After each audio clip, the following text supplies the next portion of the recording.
unbelievably dead. I'm very excited that you're all here. I want to thank Jackie Nelson for making it happen.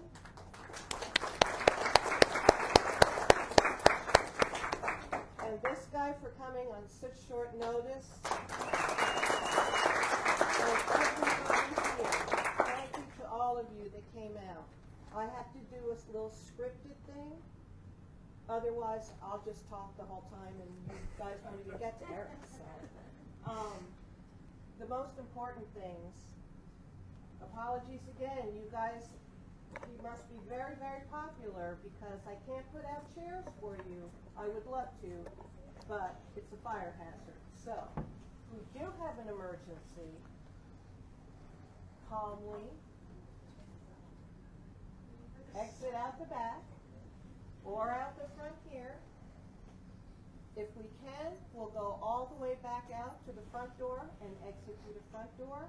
If we can't get there, we're going to go through the staff kitchen out to the huge loading dock. So we've got lots of options to get out of here.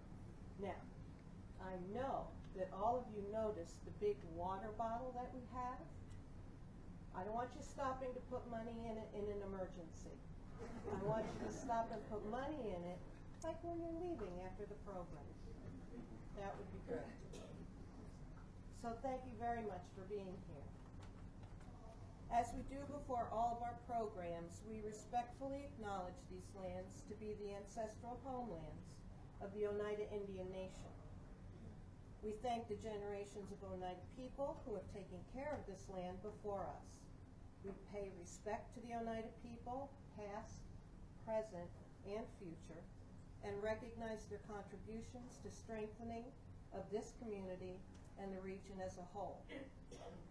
We remain committed to building positive relationships for a better future for all.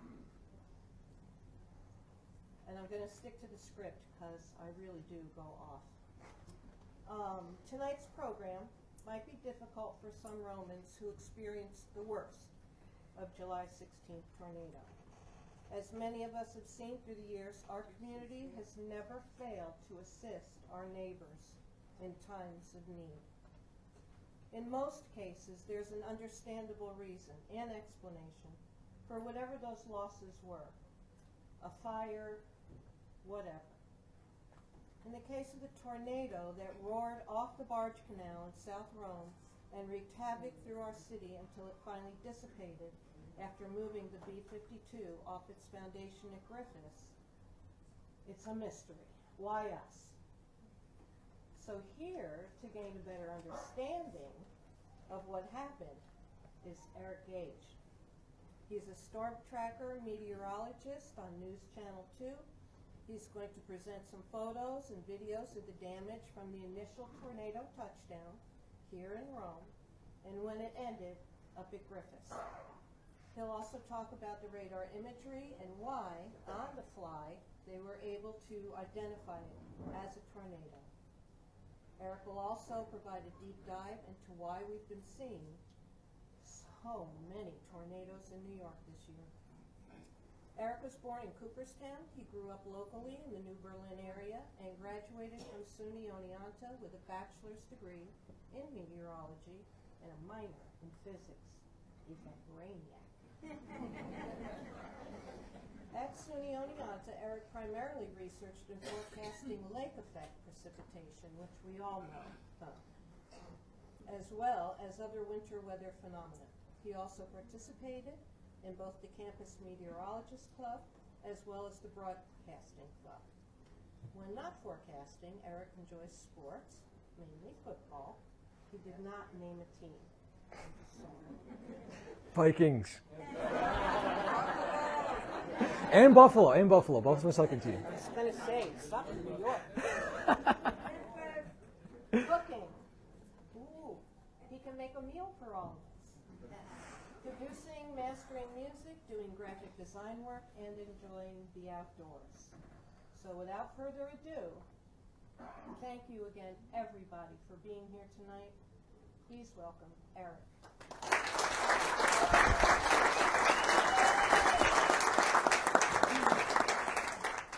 Thank you guys so much for attending. I can't believe the amount of people that came in. Well, I guess I can believe, but to see it in person, again, thank you all for coming. Thank you to the Rome Historical Society for inviting me here.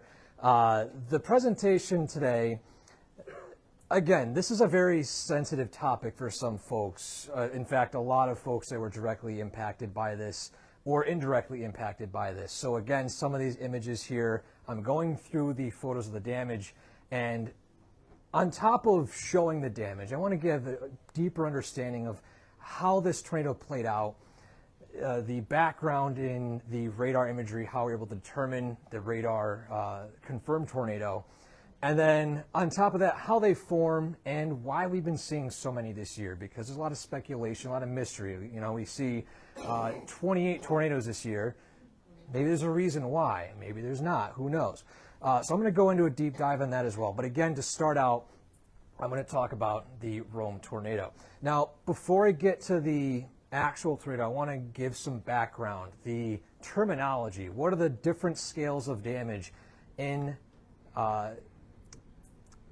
tornadoes? So, I'm going to show a video. This one is the EF0. Now, in an EF0 tornado, you have 65 to 86 mile per hour winds, usually power outages, some large branches broken off, you have shingles peeled off, you have damages to the roofs and siding. It's a minor damage. The most tornadoes we do see in our area, if you don't see a lot of them, are EF0. When you get to EF1, then you're in the category of poles being toppled, you have damages, damage to the roof, significant damage, as well as shattered windows and even some small trees uprooted. Now, Rome's tornado was classified as a high-end EF2, so 111 to 135 miles per hour. It was on the high end of that. And in situations like this, most poles can be knocked over, cars can be flipped over, entire roofs stripped from the homes, and large trees uprooted. And then you get to categories of EF3, which was happened in Turin last year. And then as you go farther up the scale, you'll actually see some of this damage going to the point where entire homes are gone, just the foundation, even grass and bark stripped from trees. So these are the scales that we have in meteorology that we classify as strength, different strengths of tornadoes. And again, Rome's tornado was an EF2.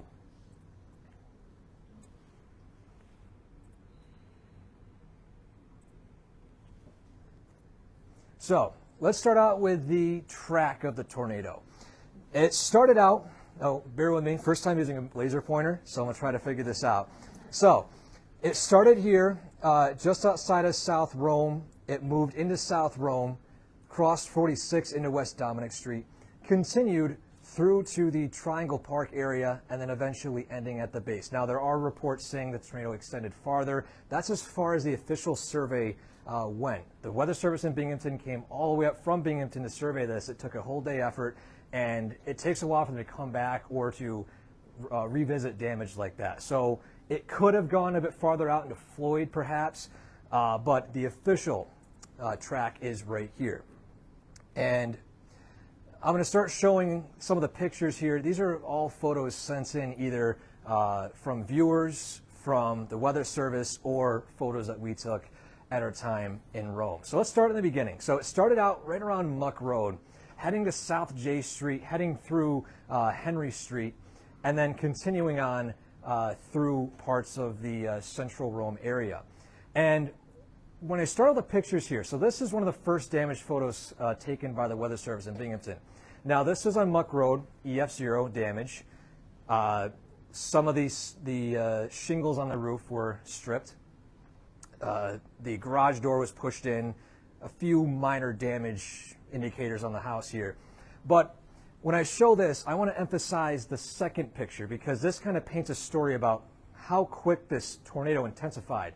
Between Muck Road and South J Street, it went from EF0 to EF2. Very quick intensification, and you can see the level of damage in between that location and South J Street. The entire trees toppled, snapped in half. And as you go down to South Madison Street, same story, EF2 damage. And you can see here some of the trees completely toppled, the roof taken off the home right there. And as I go to this next picture, this was the time where I was completely speechless. So a bit of a backstory. The day after the tornado, our chief photographer at the news station, Keith Hunt, and I, we went to Rome. And our goal was to talk to the Weather Service, just get some interviews with them, see what their plans were for the damage. And we got there, of course, a lot of media from not only around the state, due to the fact that the governor was here, a lot of politicians were there. They were all near the City Hall area.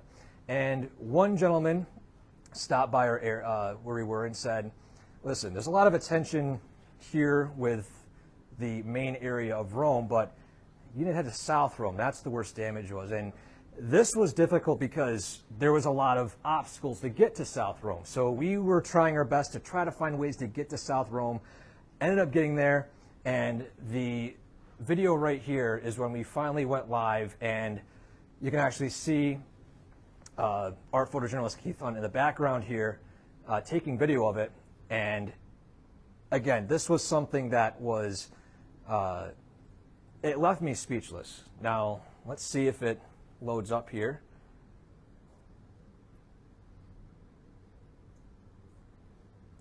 My first impression showing up here. Now, do we have sound at all?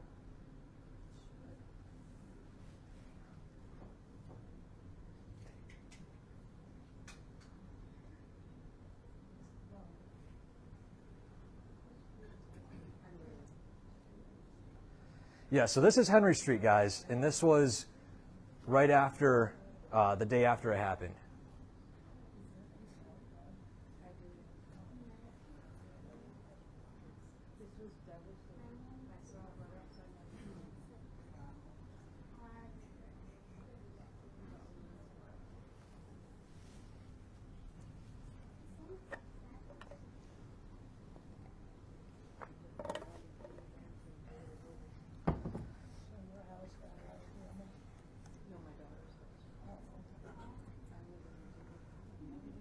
So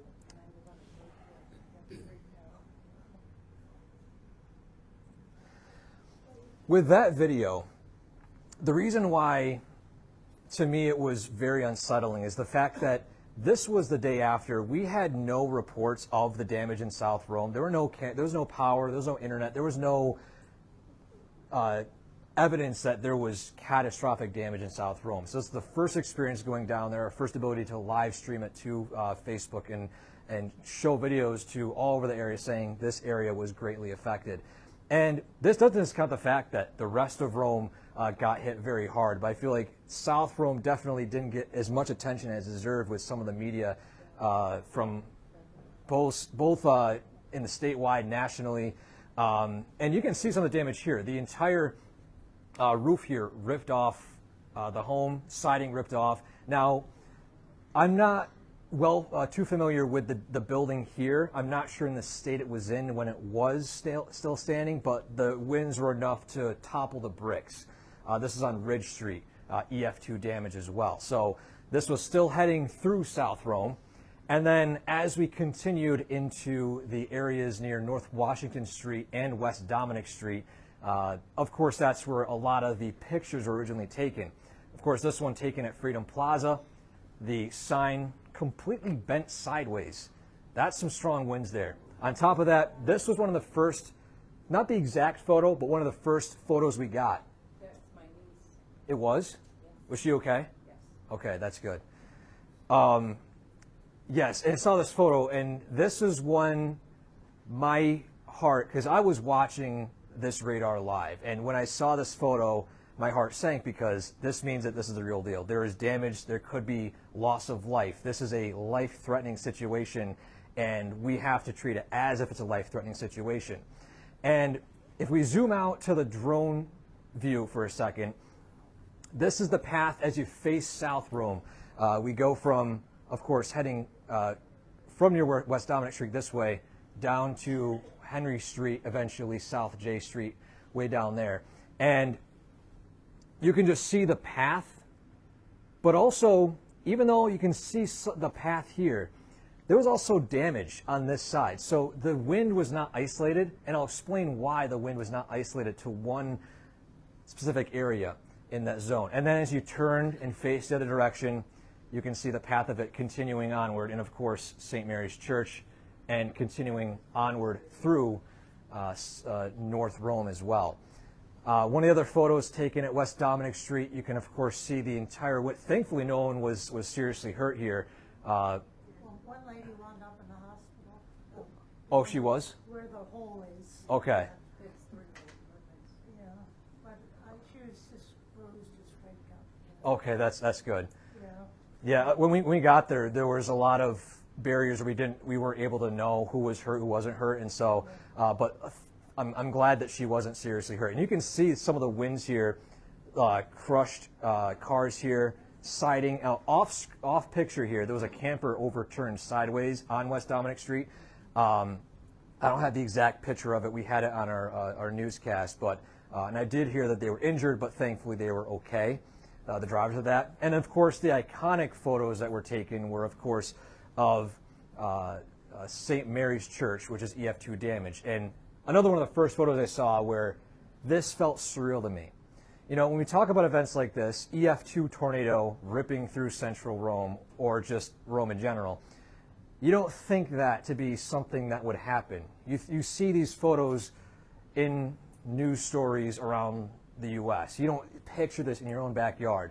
And I think this is what was so difficult to grasp, is the fact that this happened here locally. And you could see, for example, we interviewed a gentleman just along this street here, which he said he got out from his home, and he said his home was damaged, but he wasn't worried about that. He looked out and he saw the First Presbyterian Church, the clock ripped off of it, the tower damaged, the roof gone, and he said that was hurtful. Like it hurt.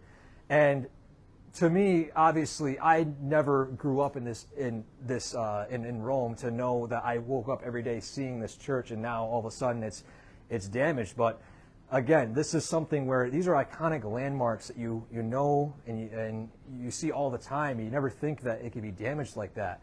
But when I get to the final photo here of the path, I'm gonna spin this in a positive way, because this is something that I feel like this picture did not get enough justice for. So again, we're ending the path of it, and you notice these triangles here. I forgot to mention these are damage reports and the rating. The blue is EF0, the green is EF1. Now farther back there were yellow triangles, which were EF2. So the tornado wasn't EF2 from start to finish, obviously, but it was high-end EF2 in some of the spots.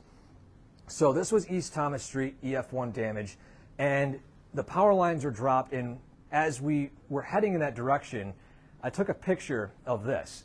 And this is why you never want to go near live wires, because it burned a hole through the pavement. There was a hole about at least 6 inches deep there. So again, if you encounter stuff like this, you see you see just a wire in general, whether it's live or you don't know if it's live, avoid it, because this is how bad some of it can get. And so this is a view from Triangle Park, EF1 damage. The tornado started to weaken at this point, but it was still causing significant damage. Trees toppled at East Garden Street, also EF1 damage. And then here's the picture I wanted to show. So obviously it's an iconic part of Rome. The B-52, it was slid off its original spot up on the hill. And it's been shown a lot of times, the bomber has been moved. But I think this really symbolizes what Rome is. You have a giant B-52 slid off its post right there, but it's not damaged. It looks almost like it was untouched. And all it did was get moved off. And all it has to do is get put right back on its post again. And that shows you, I think that the Rome community is symbolized in this bomber right here.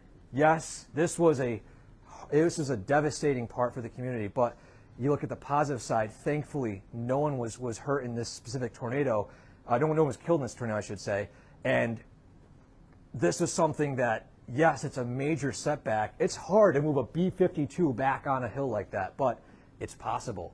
And we know that at least the heart of the Roman community and just the central New York community in general is still standing strong. I think that was one of the points I wanted to echo with this photo and just describe it in more detail. And so some additional photos here. This is also EF2 damage. Huge tree, roof lifted, and of course the tree toppled. And then roofing collided around a telephone pole right here. So these are some other damaged photos as well. Now I want to show this video too, because I'm going to explain why we haven't really seen any pictures of the tornado. Now this is EF2. Why haven't we seen any photos? This is a rare look inside it. Okay, yeah, I don't think I have sound here.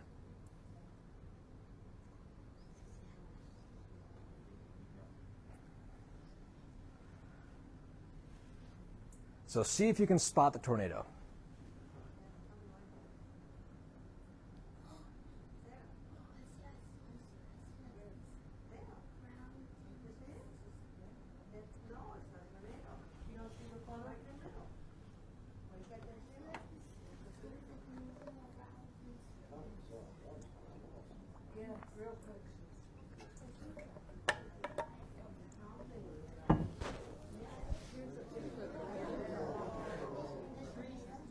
Oh wow. Yeah, I didn't get the photo of that, but yeah, that's a camper. What's that? Where was it? Yeah, this was on West Dominic Street. Oh no, it was 49. Yeah, it was 49.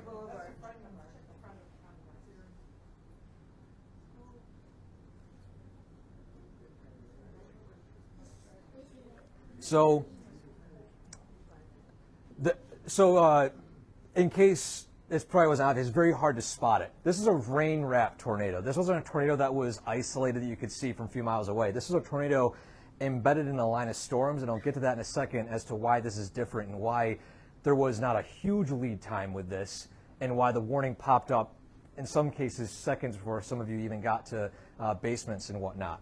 So, the tornado itself, let's go back to, if I can go back here, if it lets me.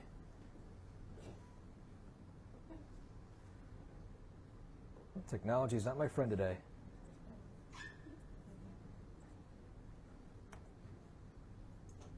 There we go. Oh, okay. Well, let's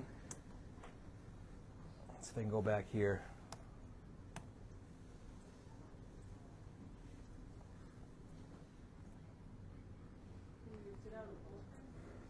Yeah, I might do that.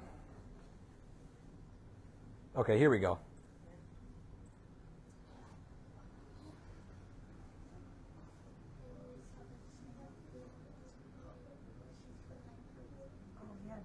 There it is, right here. There, you could not see that driving through that rain. There's an EF2 tornado barreling through the street, and that's what's difficult with some of these tornadoes is that these sometimes don't have a lot of lead time. Honestly, sheer luck. The fact that the other car was overturned, these cars weren't. Again, sometimes things happen for a reason. I think this might have been one of the cases.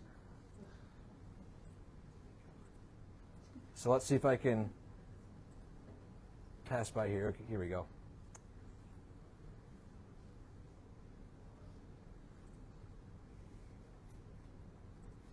So now that you saw videos, obviously a lot of you were directly or indirectly affected by it. But I want to explain, first off, what ingredients are present here? What causes tornadoes? What are the fuel that you need for it? And why this specific one did take place?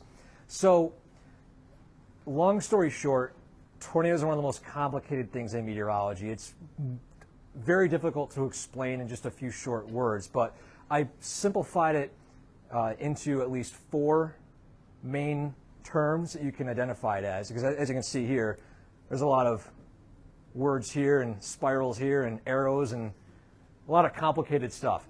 So a lot of science behind tornadoes, and there's still some mystery. You don't know in the full extent of some of the science behind it. But if you want to memorize a few things, SLIM or SLIM, shear, lift, instability, and moisture. The 4 at least simplified ingredients for tornadoes.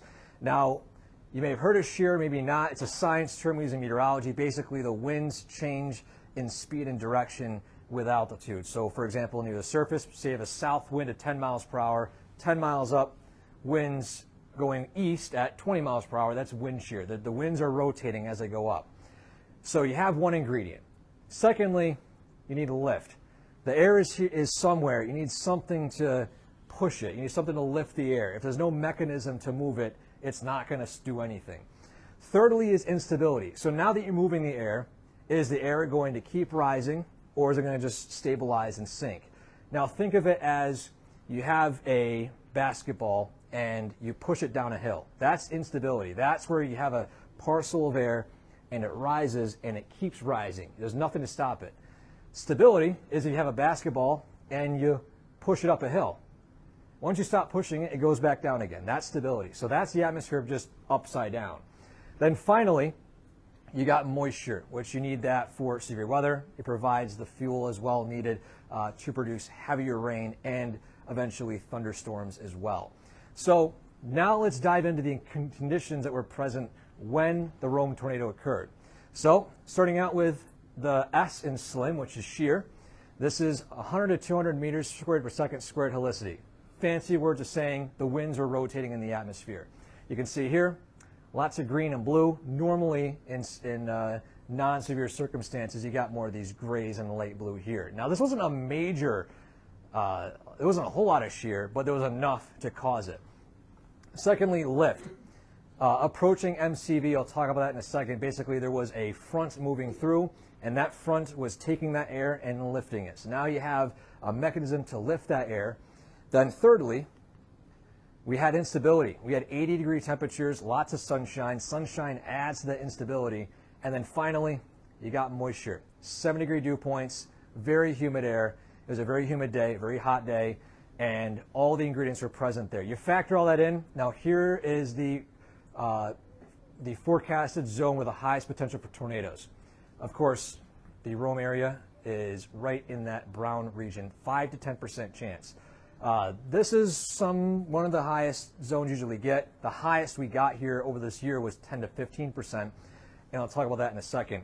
And if we have time later on, I'll show a bit more about some of the other stuff we have with these tools and how other tornadoes did form. So now let's show the radar. This is what we saw live as it was happening. We didn't see the damage. We didn't see all that stuff.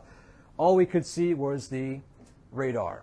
And we'll show you exactly how we were able to determine that a tornado was on the ground. So a side note, this was not the tornado. This is a typical supercell tornado.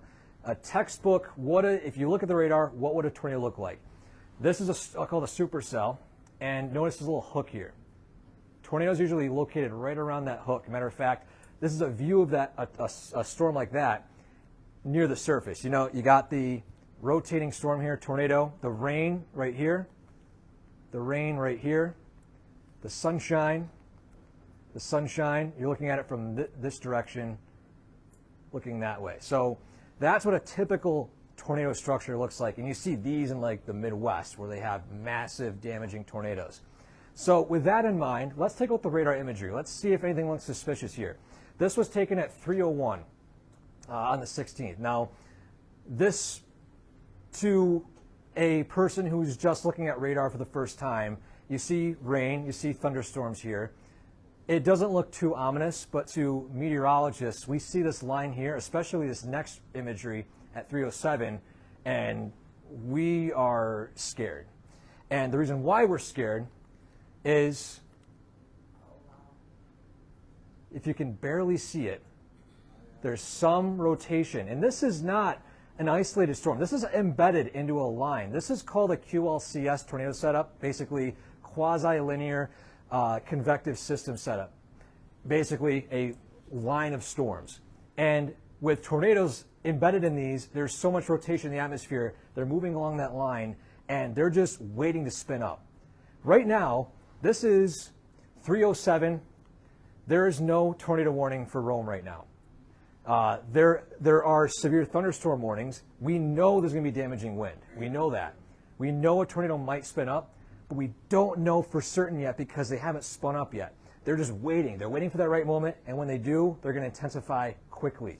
And that's what happened as we zoom into the radar imagery right here. So now we start to see a little bit of some rotation here, and then the next image at 3:20 is when most likely the tornado warning was issued. I don't know the exact timing, but I know it was definitely right around this time. And the reason why is because we could see some embedded rotation. But again, with just this imagery here, it's difficult to kind of see if there's anything tornadic on the ground. So this is at 3:27. The tornado is currently in Rome right now. And then 3:33, the tornado is out. So in the span of 3:20 to 3:33, that tornado goes to the entire city of Rome. Now, another imagery tool we use in radar is called the velocity scan. You may have heard it on newscasts. We briefly touch upon it, but I'm going to dive a little bit at what it means. So we got greens and reds here. Now there's the legend. It's measured in knots. There's 0 to -70 and 0 to +70. Now, the difference in colors means that the winds are either going to or away or towards the radar. And the radar system is actually able to detect that. It sends out a signal, sends it back, and the radar signal says, that wind is coming toward us, not away from us. I'm going to put that as green. Red, or red I should say, moving toward us, green moving away. And then we can start to see this right here. And when you get setups like this is when you know, all right, there's a rotating storm. Normally, if something is moving in a linear fashion, you've got this. The wind's moving away at a certain rate, and there's no rotation. But then you see these, what are called velocity couplets here, and that's where we know there's a rotating storm. So tornado warning was issued because of this, but no confirmation. Some of you, if you watch radar frequently, might notice there's another tornado on the map here, the Lee tornado, right there. So 2 tornadoes right here on the map, and then there it is moving through Rome, and there it is dissipating. And by 3:33, it's no longer a tornado. It's outflow dominant storm damage at this point. So maybe rotating winds, but at that point, as it heads onward, it's still a radar confirmed tornado. And the reason why it's a radar confirmed tornado is because of this. This is a newer technology that was made roughly a little over 10 years or so ago, and it's called dual pole radar, dual polarization radar. And normally, beforehand, they would send out a radar signal, come back, there's something in the atmosphere, I'll highlight it. Now, they send out 2 perpendicular signals. And now instead of saying there's something in the sky, we detected it, as it will indicate it, now they can determine, is it snow? Is it hail? Is it rain? Based off of the fact that they're shaped differently. They can detect the shape of it based off of saying these 2 different signals. Now, in basic terms, when it comes to, for example, rain, when it comes to storms like this, normally, the higher you go closer to 1, it means it's correlated. It means it's something like a raindrop. It's circular. It's symmetrical. There's nothing to be concerned about. As it goes down that scale, that's when it starts picking up things like debris, branches, planks, wooden planks, siding, things that are not symmetrical. It can detect that. And sometimes, for example, as you'll see shortly with the Lee tornado, we were able to detect that. We can't confirm it with the radar, but there was so much debris in Rome. There it is. And right then and there, we were able to confirm a tornado on the ground right there. Radar confirmed tornado.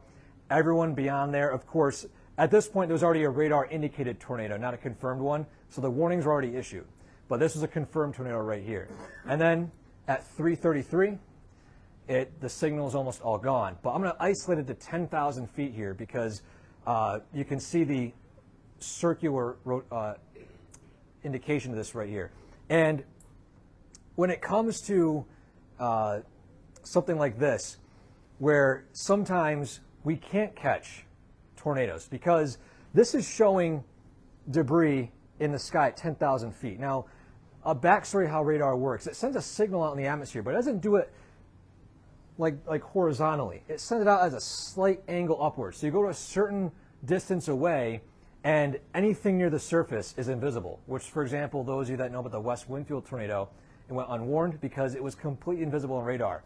I went and checked beyond, after that, the event, multiple times. There was nothing indicating a tornado on the ground. So this is a staple of modern day science, atmospheric science. But even then, we can't always rely on it because we still have radar holes. We still have stuff like that where we can't always depend on it. But this right here, this technology saved lives.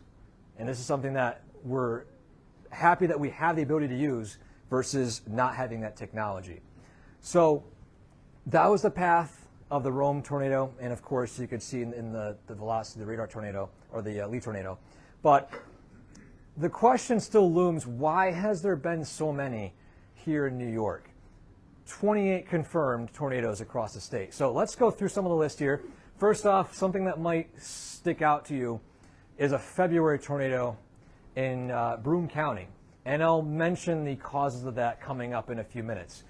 West Winfield, the unwarned tornado, June 22nd. July 10th, the first tornado outbreak of the year.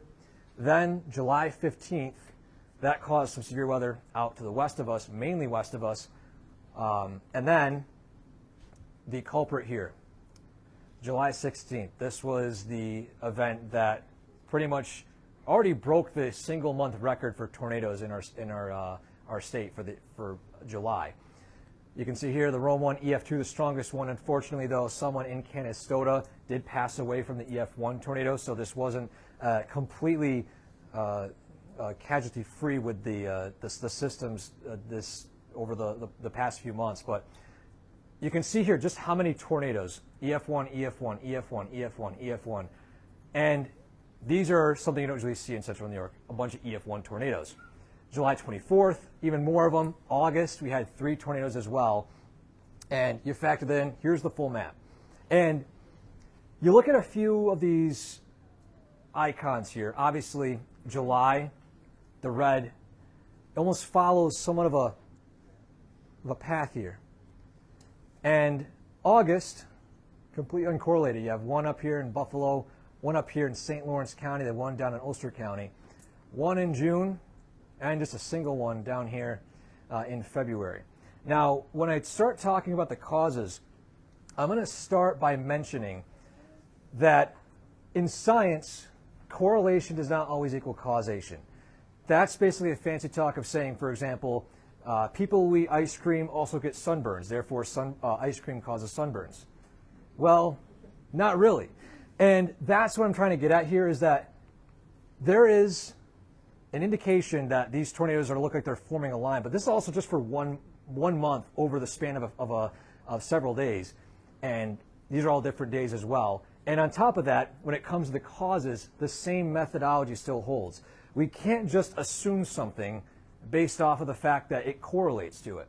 And so, with that in mind, I'm talking about first the tornadoes in February and the July 10th outbreak, which can be attributed to a warming climate. Now, this is the reason why right here. And before I get to that, though, actually, I should say that in contrast, the 2 July tornado outbreaks, the 15th, 16th, the 16th, the one that caused the Rome tornado outbreak, is not caused by a warming climate. Same thing for the August 5th and 11th. There just isn't enough research in the mesoscale convective system research at this point to conclude that as well. But also some additional information here. July 10th, the outbreak was caused by a decaying Category 5 hurricane. The first one, the earliest one on record. We have never had a Category 5 hurricane this early in the season. That remnants went up, produced the shear that caused the tornadoes on July 10th. In February, we had 60-something degree days followed by a massive flash freeze. And in fact, I'll talk about that right now. EF1 tornado in February. You can see the temperature drop here. We were 21 degrees above the 24-hour normal here in Rome. And then 24 hours later, Cedar Rapids, 42-degree drop. This is a massive cold front. And we had very warm conditions here. And you have that very strong cold front followed by warmer temperatures.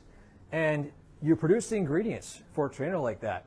And you can see here with the temperature data modeled, I'm using Syracuse because Syracuse has unobstructed data since 1902. Utica and Rome, they switched weather stations a few times, so I can't get unobstructed data from the entire path, but Syracuse is relatively close.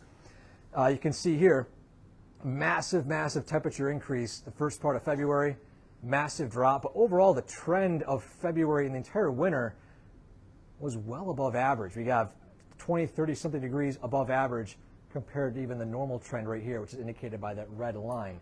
And something that's more tangible here, and I discovered this in my research and I wanted to share it as well. This is the daily recorded snowfall depth in Boonville between 1949 and today. Now, it looks very weird, but you can see here the darker colors indicate higher snowfall totals on the ground. And this is 1950, 1960, 1970, 1980. And you're starting to see a bit less of these darker colors here. And it's not so much that we're seeing a bunch of 70-degree days in February. It's the fact that we're not getting consistent temperatures staying below freezing to stop the snow from melting. And so we have all these warm temperatures. The ground is no longer covered by a low albedo surface, which is snow. And then you have that in play. And then on top of that, you get warmer temperatures and you get the ingredients here present for that tornado. July 10th, the one locally in Forestport, you can see here, the remnants of Barrow produced incredible wind shear in our area. This is the highest percentage chance of tornadoes we had in our state in quite some time. And you can see here on the map, confirmed tornado warning, tornado warning, tornado warning, lots of lightning, lots of strong storms. And this is the path of Barrow. Started here, intensified rapidly to Category 5, then weakened, and then shifted north and east. Now the July 10th outbreak would not have happened if this ocean water here was not the warmest on record at the time. This is the average temperature from 1951 and 1980 of the Atlantic, and the mid-latitudes right here. This is the zone it was looking at, and these are the last 6-7 years, 2018 to 2024. June, record high, not quite record high in July, but still, this was a very, very, very warm stretch of ocean water. So the oceans were primed for a strong hurricane. It formed, and the remnants came up and provided incredible shear for that. On top of that, you can see here additional evidence that the ocean waters were well above average at the time and produced the ingredients for a strong hurricane. So with the July outbreaks, these were not caused by a warming climate. And the reason why is I did some research talking about what are called MCVs, mesoscale convective vortexes. And we can see here, this was the July 15th one. It produced some strong storms rolling through. But notice the time, 7 to 10 p.m. One of the ingredients for tornadoes, instability, the I in slim. It's 7 to 10 p.m. That sun is setting, not so much instability. The strongest of those storms stayed out in western New York. It weakened. So we had the time of day on our side. Unfortunately, the next day, we had a repeat, a second MCV arriving. This one was arriving in the middle of the afternoon. This is when we had the ingredients primed for severe weather. And you can see here, multiple tornado possible warnings moving through the area.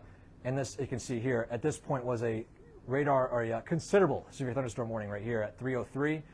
Eventually became a tornado warning. So I mentioned this a few times. What's an MCV? MCV is a mesoscale convective vortex, which is an MCS. It's a system that has a circulating pattern. The storms are producing so much rain that they're creating their own low pressure. They're starting to rotate around themselves. And when you have that, you have incredible shear. And they create their wind shear, as you can see here. And their main culprits of tornado outbreaks, derechos. Thankfully, we don't get a whole lot of those around here. But we saw two of these back to back. These are rare events, and we saw two of them a day apart. Now, sometimes the U.S. sees maybe 2 or 4 a year. This time we saw 2 in New York back to back. And is it caused by warming climate? The answer, inconclusive. I looked at the data here.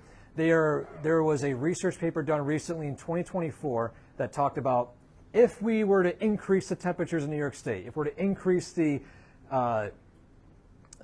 just the overall temperature of the climate in the Northeast, or just in general, could we produce more MCVs? And some of the data here, again, this is raw data, but I'm going to isolate a few things. This chart here indicates that there is a higher chance of flooding with warming temperatures, a higher chance for instability with higher temperatures, but again, we have some of these here, these variables that are just, there's not enough evidence to confirm it. So for right now, it's one of those setups where it really is just the fact that we had 2 back-to-back MCVs. There's really no other explanation for it besides this was a really bad luck setup. And there should be more research done with these things, but again, there's a lot of unknowns about MCVs. August 5th, tornado that went through Buffalo. This was caused by what's called a lake breeze. Basically, temperatures on land heat up faster than temperatures on water, so the air above land lifts. Then when it lifts, it displaces air. Air here needs to get replaced. There's a vacuum. So the air in the water moves in, then it rises, creates convection. Then when you get rotating systems here, that's when you start getting rotation producing a water spout. And in this case, the water spout was eventually turned into a tornado that went right through downtown Buffalo. Another reason why we've seen so many tornadoes this year, maybe is because we aren't seeing more than we're used to. Well, this year we saw a lot of them, but we have increased detectability with radar. And this is one of the neat things about this is that maybe in years past we had more tornadoes, but we weren't able to detect it. We didn't have the technology. We didn't have correlation coefficient, not until 2011. This is a new technology. And again, the dual pole radar, we can detect debris. In 1992, the last time we saw 25 more tornadoes, there could have been more. We could have not broken the record, but we'll never know because we didn't have the technology at the time. And here's a ability again for increased detectability with the dual pole radar. Again, there's a storm, there's a rotation, there's debris. We didn't have this pre-2010. So anytime before that, we could have had a tornado that went through the middle of nowhere and we aren't able to confirm it. Matter of fact, here's a survey taken in Wells, Hamilton County. Tornado right there. Drone survey. When were there drone surveys in the 90s? This is something that a new technology. We were able to confirm this as a tornado in central New York, or just in New York in general. 15 years ago, 20 years ago, we wouldn't be able to do that. And again, back to the whole point is, it really just is bad luck. We just had everything fall against us in our favor. For example, you're going to the blackjack table and the dealer keeps getting blackjack. It's a possibility. It happens, and sometimes it does. And the reason why, I'll mention in a second too, because we're going to go back to the final conclusions as to why I've been seeing so many, and I'll show a chart that symbolizes it as well. Most of these tornadoes occur with a 2 to 5% risk chance, which is unlikely but not impossible. Again, taking 2 dice, rolling 2 threes, taking 2 dice, rolling 2 threes, doing it again and again. It can happen, not unlikely. Skepticism about, I figured I'd mention it. They are not caused by these 3 things. I didn't want to mention it, but I have to. And listen, if you want, I have research to back it up. But the reason why, and I'll go back to the point that tornadoes are complicated things. With, for example, the main debate right now regarding if solar farms are the case, full blacktop parking lots could cause the same effect. Now, and also the fact that we also had 25 tornadoes in 1992. How many solar farms were around in 1992? There just isn't enough evidence to say, yeah, that's the case. So again, solar farms, windmills, roundabouts. Listen, people have been saying it. So I'm just letting you know, listen, just clarifying, clearing the water.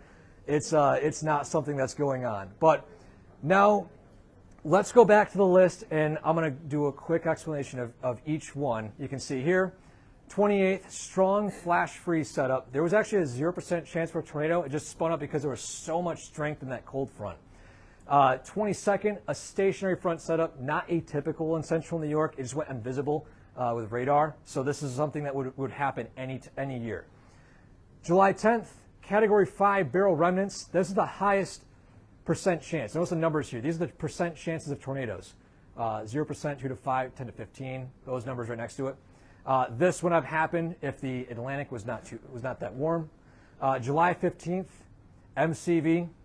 Again, that little mini spiraling storm. 16th, another MCV back-to-back. And July 24th, lake breeze, and then Fulton County was just a typical setup with low pressure. And then 15th, lake breeze. August 9th, tropical storm Debbie remnants, so another setup where, again, it could be correlated, but tropical storms happen in this time of year, so I can't really conclude it anything. And then August 11th, again, another lake breeze. So these are events that can happen here locally. It just happened that the luck was not in our favor. So in the last few things I'm going to mention, this was the competition. So again, 2024, 28 confirmed tornadoes. I don't have the official number of injuries, 1 fatality, unfortunately. The next highest was 1992, 25, 6 injuries, 0 fatalities. 2011, 23, 0 for both. 1998, those remember the Labor Day storm? Yes. Very, very strong. And again, some of those had tornado warnings as well. I think there was also a Memorial Day storm, or I think I'm getting the days mixed up. I wasn't alive at that time, I'm sorry. And then 1989, there was a strong tornado that went through Monroe in New York. It was the most fatal tornado in Rome, or in New York, with 11 fatalities, 18 tornadoes. And this kind of this shows you the fact that as we had, well, not quite forward in time, but also just the newer tornadoes, that there's so much newer technology, that there's life-saving technology now.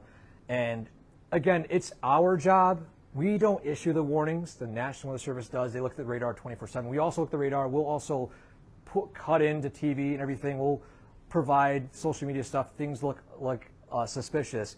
But it's our job to make sure you guys are safe. And when we have technology like this where you can see that there's an improvement, it's not perfect, but an improvement with the newest technology. It's the fact that we have radar like this, so they'll put out warnings for Rome, and which could have saved some lives. I talked to a resident north of West Dominic Street, a few streets back, where he said that he got the warning, he went in, a second later, sounded like a freight train went through his house.